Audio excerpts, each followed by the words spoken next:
Bonjour tout le monde, je m'appelle Camille Sridi. Aujourd'hui, j'ai choisi de revenir sur le profil qu'on a tracé ensemble, le profil hexagonal, pour le rendre en profil creux.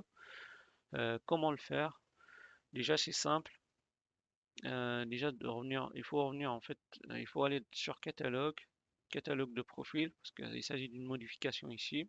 Choisir le nom, c'est Hexa, on l'appelait. Hexa, modifier le profil. Je tombe toujours sur les mêmes fenêtres pour l'édition. Et pour le faire, euh, pour rendre ce profil creux, il suffit d'aller sur le navigateur ici, aller dans Objet, Composants, Épure. Et là, il faut attribuer un type d'extrusion. Euh, on l'a déjà vu dans des vidéos passées.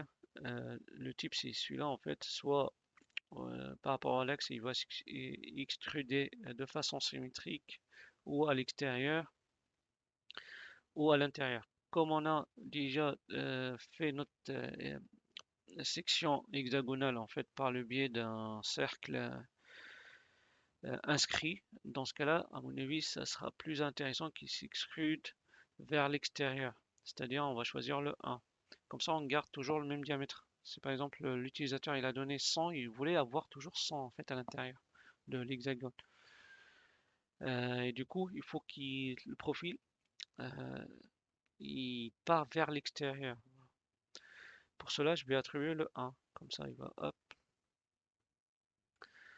Je reviens sur l'éditeur. J'attribue un type.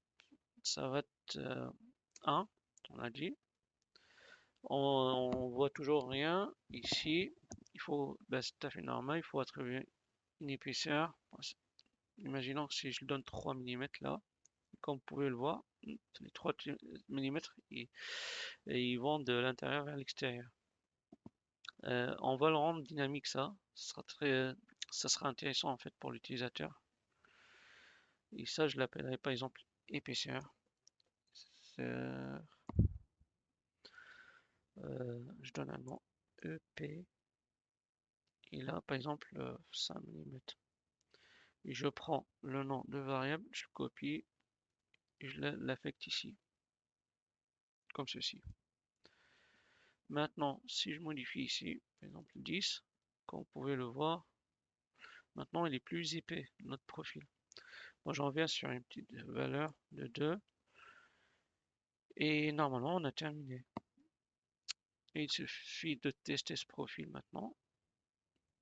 Je vais sortir. Il va me proposer d'enregistrer, oui. Il va me dire que le profil existe. Et du coup, je l'écrase, oui, bien sûr. Et comme vous pouvez le voir ici, maintenant, ça a changé de forme. Toujours on a notre cercle à l'intérieur qui fait 100. On peut le vérifier ici. Hop, de là à là. On a 100. Comme il a entré l'utilisateur ici. S'il part sur 150, ça va, ça va faire 150 de cercle intérieur. Je peux faire par exemple 20 ici. Et voilà comment on fait un profil hexagonal creux. Merci de m'avoir suivi et n'hésitez pas en fait de s'abonner à ma chaîne YouTube. Comme ça vous aurez en fait des vidéos de ce genre. Merci. Au revoir.